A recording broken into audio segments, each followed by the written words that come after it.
शरीर को स्वस्थ लेने के लिए दवाई लेना ठीक है या नहीं? जब तक योग बल नहीं है तब तक दवाइयां भी लेनी पड़ेगी। शरीर को स्वस्थ रखने के लिए कोई खास प्राणायाम है या शरीर के आयाम हैं, आसन हैं, अगर टाइम निकलता है तो वो भी करें, लेकिन मुख्य ध्यान किसके ऊपर रहे? हैं? याद की यात्रा के ऊपर खास ध्यान रहे। प्राणायाम करें तो भी ध्यान रहे, आसन लगाएं तो भी ध्यान रहे, क्योंकि मालूम है 2500 साल से ये आसन प्राणायाम करते चले आए, आखिरी निस्तार तो दुनिया में किसी का हुआ नहीं। ऐसे ही फालतू चिल्लाते हैं कुंडलनी शक्ति जागृत करेंगे, कुंडलनी शक्ति जागृत होती है, हुआ आज तक किसी का भी नहीं। है? बिल्कुल नहीं होता। कोई का आज तक हुआ नहीं जो कुंडलनी शक्ति जागृत हो जाए और सैकड़ों साल का आदमी बना रहे। चक्कर वक्कर सब ऐसे ही हो, दम चक्कर में फंसे हुए हैं। ये प्राणायाम वगैरह भी कितने साल से चल रहा है? हजारों साल गुजर गए, लेकिन शरीर तो कंट्रोल तंदुरुस्त हुआ, लेकिन मन किसी का एकाग्र नहीं हुआ। अगर प्राणायाम से किया भी है तो नील में चले गए, कुछ भी याद नहीं रहता। चाहे 5 मिनट का कुंभक लगाने वाले हों, चाहे 2-4 दिन का कुंभक लगाने वाले हों, नील में जाने से कोई फायदा तो नहीं होता। जैसे सुसुप्ति, तो असली बात है आत्मा रूपी बीज को पावरफुल बनाना, और आत्मा कहा ही जाता है मन बुद्धि को। मन बुद्धि को एकाग्र करने की प्रक्रिया किसी ने भी नहीं सिखाई।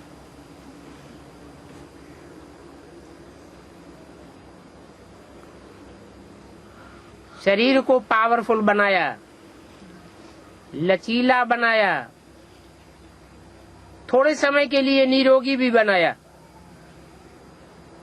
लेकिन सदा काल के लिए निरोगी कोई का शरीर नहीं बना, क्योंकि आत्मा रूपी बीज तो कमजोर ही रहा। एकाग्रता की जो शक्ति है वो तो आई नहीं। अभी बाप तो हमको आत्मा की एकाग्रता की शक्ति की प्रैक्टिस कराए रहे हैं।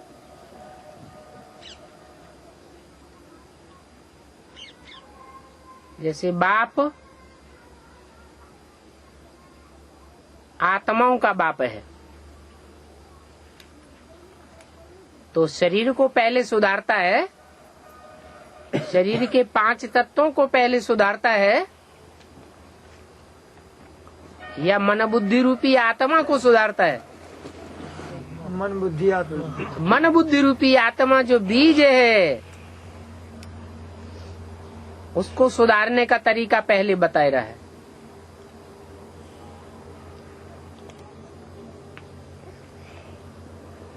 इसमें मिक्स नहीं करना है। बीमारी आती है, दवा लेते हैं, प्राणायाम करते हैं या कोई आसन लगाते हैं, वो एक अलग बात। वो कोई योग नहीं है। आत्मा की शक्ति को बढ़ाने के लिए परमपिता परमात्मा से मन बुद्धि का कोई योग नहीं होता है। ये तो बाप हमको सिखाए रहे हैं कि याद ही योग है, और उसके लिए भिन्न भिन्न प्रकार के संबंधों का योग चाहिए, संबंधों का स्नेह चाहिए बाप के साथ। और देहधारियों से तोड़ते जाएं और एक बाप के साथ जोड़ते जाएं। प्राचीन राजयोग से पैराडाइज बनता है। तो ये जो शरीर को तंदुरुस्त रखने के लिए अभी जो योग की जरूरत है ना, करना चाहिए ना? नहीं, बिल्कुल नहीं। ये लक्ष्य ही गलत है।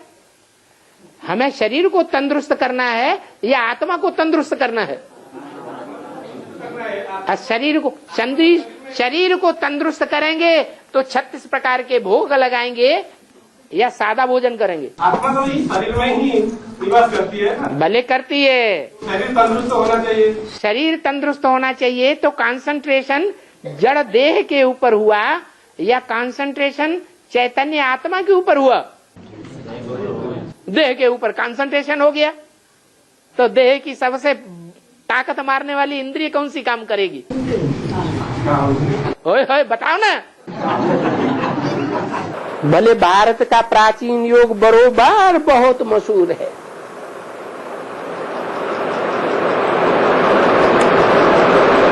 तो बात है कि विदेशों में भी सन्यासी लोग जाते हैं तो कहते हैं हम भारत का प्राचीन राजयोग सिखाने आए। क्यों कहते हैं? बहुत मशहूर है इसलिए तो कहते हैं, ताकि लोग प्रभावित हो जाए। तो भले बहुत मशहूर है, लेकिन क्या सन्यासियों ने सिखाया? सन्यासियों ने राजयोग सिखाकर कोई को राजाई करना सिखाया? कोई को राजा बनाया? आप समान सन्यासी बनाया होगा। सन्यासी क्या बना देंगे? सन्यासी बना देंगे।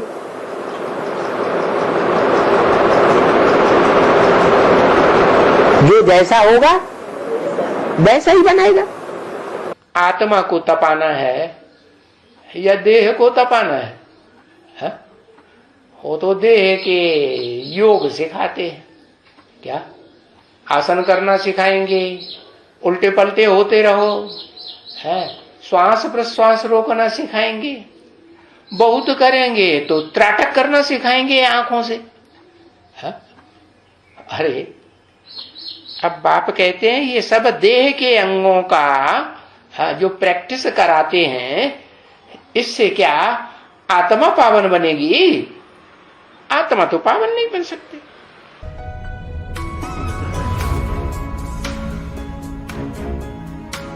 तो जो जोर जबरदस्ती से काम कराया जाता है वो हठ योग कहा जाता है। भगवान आकर के हठ योग नहीं सिखाता। क्या सिखाता है?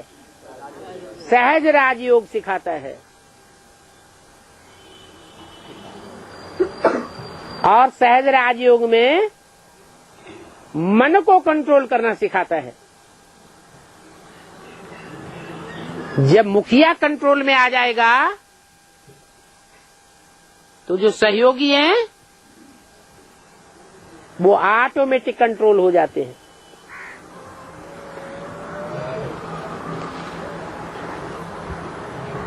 डकैतों का सरगना कंट्रोल कर लिया जाए तो बाकी डकैत तो अपने आप कंट्रोल हो जाते। योग तो 2 प्रकार के होते हैं, एक हठ योग और दूसरा राजयोग। हठ योग अर्थात हठ पूर्वक योग लगाया जाए, जबरन याद में बैठा जाए, लगन लगी हुई नहीं है, स्वाभाविक लगाव जुटता नहीं है, फिर भी जबरियन जुटाने की चेष्टा करते हैं। जैसे कि मुसलमान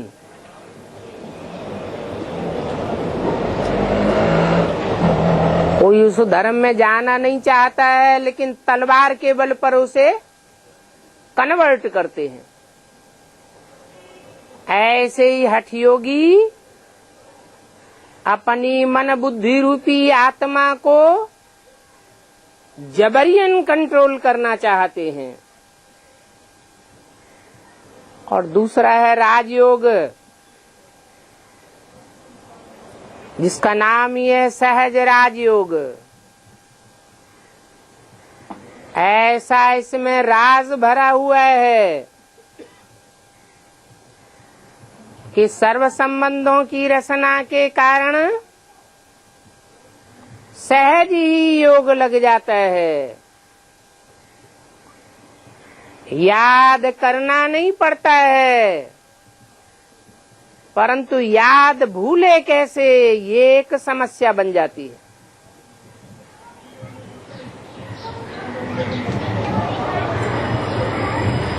अब ये महर्षि आदि कौन सा योग सिखाते हैं?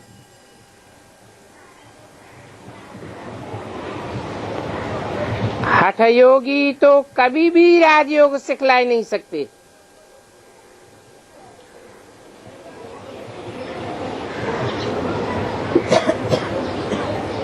कहते भी हैं सहज मिले सो दूध सम,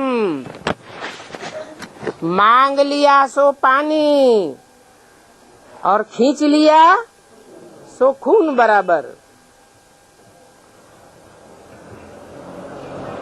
संकल्पों की खींचातान हो जाती है, संकल्पों का खून हो जाता है। राजयोग तो सिवाय साकार के और कोई सिखला न सके।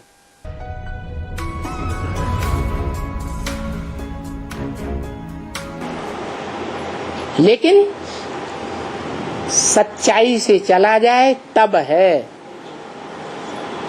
अगर मन में बुद्धि में थोड़ी भी झूठापन है तो वो राजयोग सिद्ध नहीं होगा। इसलिए बोला अपना पूरा पोता मिल देने वाला कोई करोड़ों में एक है, करोड़ पुरुषार्थियों में भी एक। इसका नाम राजयोग है।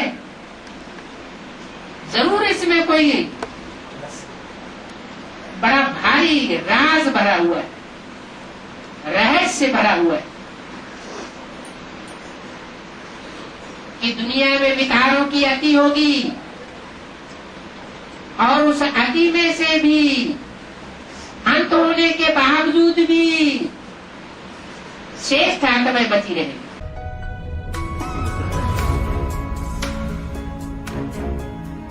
ये सन्यासी लोग बाहर विलायत में जाते हैं, कहते हैं हम भारत का प्राचीन राजयोग सिखलाने आए हैं। शारीरिक क्रियाएं सिखलाते रहते हैं, प्राणायाम सिखलावेंगे, शरीर की योग आसन की क्रियाएं सिखलावेंगे। उनका नाम रख दिया राजयोग। बाप कहते हैं इसमें राज की क्या बात है? राजयोग तो तुम बच्चे सीख रहे हो कि कर्म करते कैसे बुद्धि योग को एकाग्र किया जाए, एक की याद में टिकाया जाए। जब एक की याद में बुद्धि योग टिक जाता है तो कर्मेंद्रियां अपना भोग स्वीकार करना भूल जाती है। कर्मेंद्रियों से न पाप बनता है न पुण्य बनता है। तो ये हुआ राजयोग। ये राज है जो कोई भी हठयोगी गुरु नहीं समझा सके। तो बाबा कहते हैं वो प्राचीन राजयोग सिखाया किसने है? कोई नया आने वाला धर्मपिता सिखाएगा या प्राचीन से प्राचीन पुराने से पुराना जो मनुष्य होगा वो सिखाएगा? है प्राचीन राजयोग तो पुराना ही हो तो वो सिखाएगा। जो आया ही बाद में षष्ठी रूपी रंगमंच पर वो राजयोग कैसे सिखाएगा? तो ये बात कोई नहीं जानते हैं कि प्राचीन सहज राजयोग किसने सिखाया।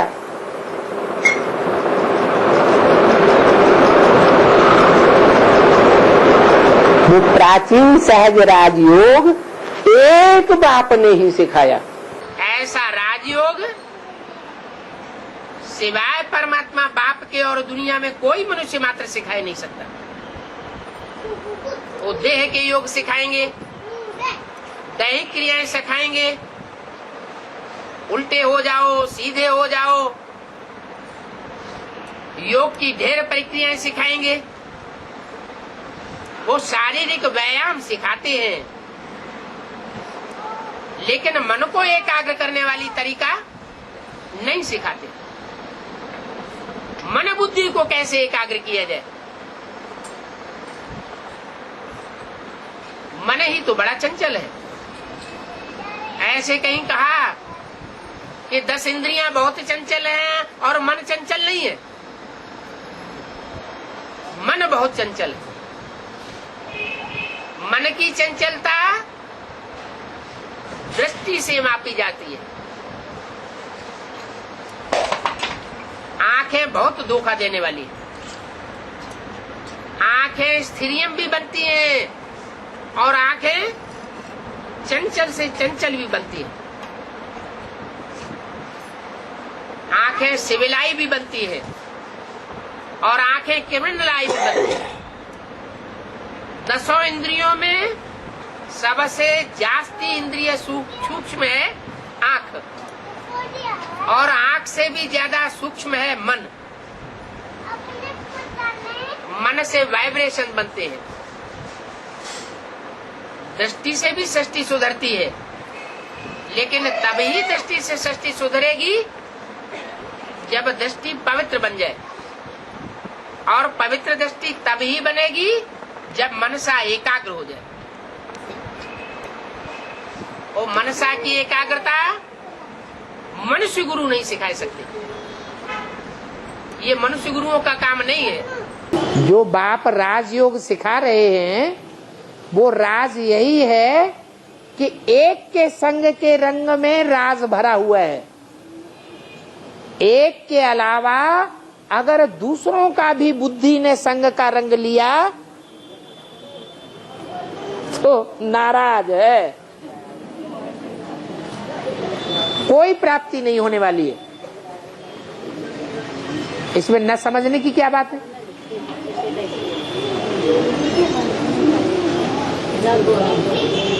राजयोग सिवाय बाप के और कोई नहीं सिखा सकता। 63 जन्म सिखाने वाले गुरुओं ने राजयोग के नाम पर राजभोग सिखाया कि योग सिखाया? भोग सिखाया। भोग भोगते भोगते इंद्रियां नष्ट हो गई, आत्मा की शक्ति क्षीण हो गई, आंखें अंदर घुस गई, इंद्रियों की ताकत लोप हो गई। जो देवताएं 24 घंटे सुख भोगते थे, इतना सुख भोगते थे कि सोते भी नहीं थे, वो अब सुख क्षण भंगुर रह गया है। क्षण भंगुर सुख के पीछे आज आदमी सारी ताकत लगा रहा है। तन की ताकत लगा रहा है, दिन में भी कमाता है, रात में भी कमाता है। धन की सारी ताकत लगाता है क्षणिक सुखभोग के लिए। मनसा की सारी ताकत उसी में उलझी हुई है क्षणिक सुखभोग के लिए। ये मन को एकाग्र करने की प्रैक्टिस मन बुद्धि और संस्कार का जो बाप है, परमपिता परमात्मा शिव, वो ही सिखाता है। उसे एक के अलावा और कोई राजयोग नहीं सिखा सकता, और वो एक ही मुकर्रर रथ में आके सिखाता है। न ब्रह्मा के द्वारा सिखाता, न विष्णु के द्वारा सिखाता, न कोई धर्म पिताओं के द्वारा सिखाता। परमात्मा बाप इस सृष्टि पर आया हुआ है, जगत गुरु बन करके आया हुआ है। वो शिक्षा दे रहा है। आध्यात्मिक विश्वविद्यालय खोला हुआ है, स्पिरिचुअल गॉडली यूनिवर्सिटी खोली हुई है, जिसमें स्पिरिट को, आत्मा को पावरफुल बनाने का अभ्यास सिखाया जाता है। उस अभ्यास को कोई भी गरीब हो, अमीर हो,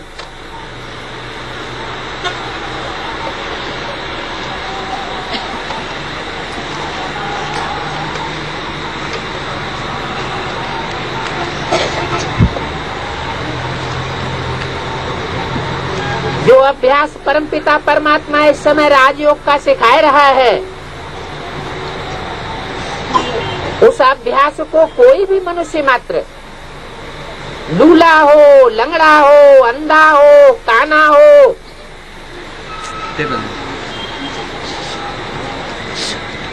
उस अभ्यास को पालन कर सकता है, सीख सकता है। परमात्मा बाप आकर के इस यूनिवर्सिटी में कोई फीस नहीं लेते उस अभ्यास को सीखने के लिए। कोई के पास धन नहीं है, कोई जरूरत नहीं है धन देने की या धन कमा करके देने की। सारा जीवन वो अभ्यास सीख सकता है। ऐसी ऊंची से ऊंची पढ़ाई पढ़ाता है जो पढ़ाई कोई मनुष्य मात्र नहीं पढ़ा सकता। मनुष्यों ने जो कॉलेजेस खोले हुए हैं, यूनिवर्सिटीज खोली हुई हैं, उनमें इंजीनियर बनावेंगे, डॉक्टर बनावेंगे, मैकेनिक बनावेंगे, लेकिन परमात्मा बाप आकर ऐसी यूनिवर्सिटी खोलते हैं जिसमें मनुष्य को देवता बनाया जाता है। दुनिया के इतने बड़े बड़े राजाएं हुए हिस्ट्री में, उन छोटे बड़े राजाओं को राजाई करना, कंट्रोलिंग पावर किसने सिखाई? अरे किसी ने तो सिखाई होगी। सब क्यों नहीं राजा बन जाते? राजघराने में सबका जन्म क्यों नहीं हो जाता? ये तो परमात्मा बाप में ही ये शिफ्ट है, जो आकर के मनुष्य मात्र को ऐसी पढ़ाई पढ़ा रहा है कि अगर वो ठीक से पढ़ाई पढ़े तो अपनी बुद्धि को सतो प्रधान बना करके नर से नारायण जैसा देवता बन सकता है, एक ही जन्म में। ऐसे नहीं जो मनुष्य गुरु कहते हैं अनेक जन्म हम पुरुषार्थ करेंगे तब कहीं एक जन्म में जाकर के हम स्वर्ग में जावेंगे, देवता बनेंगे। नहीं, इसी जन्म में इन्हीं आंखों से इस नारकीय दुनिया को स्वर्ग में पलटने के लिए परमात्मा बाप आया हुआ है। उस स्वर्ग का गायन भारतवर्ष के हिंदू शास्त्रों में तो है ही है। क्रिश्चियन लोग उसको पैराडाइज कहते हैं। वो भी मानते हैं कि पैराडाइज में कृष्ण का राज्य था। हे कृष्ण नारायण वासुदेव, कृष्ण का ही दूसरा नाम नारायण है। मुसलमान लोग भी कहते हैं जन्नत थी, इस दुनिया में ही जन्नत थी। जन्नत में एडम और ईव का राज्य था, उस आदिदेव का राज्य था। अभी फिर से परमात्मा बाप आकर के गारंटी करते हैं कि तुम इस राजयोग को सीख करके मनुष्य से देवता बन सकते हो।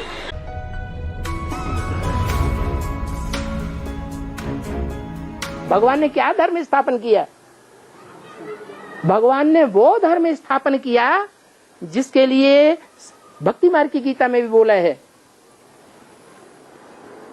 क्या बोला है? स्वल्पम अप्यस्य धर्मस्य त्रायते महतो भयात्। भगवान ने जो धर्म सिखाया है उस धर्म की धारणा का स्वल्प भाग भी अगर धारण किया, थोड़ा हिस्सा भी अगर धारण किया, अभ्यास किया, तो वो बड़े से बड़े दुनिया के भय को दूर भगा देगा। कौन सा धर्म है? अरे हाँ? आत्मा समझना।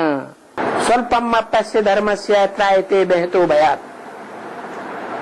ये जो स्वधर्म है ना, आत्मा का धर्म, आत्मा को याद करना, ये ऐसा आत्मिक धर्म है कि इसको थोड़ा सा भी पालन करेंगे तो दुनिया में आने वाली जो बड़ी बड़ी आपदाएं हैं उनसे छुटकारा मिल जाएगा।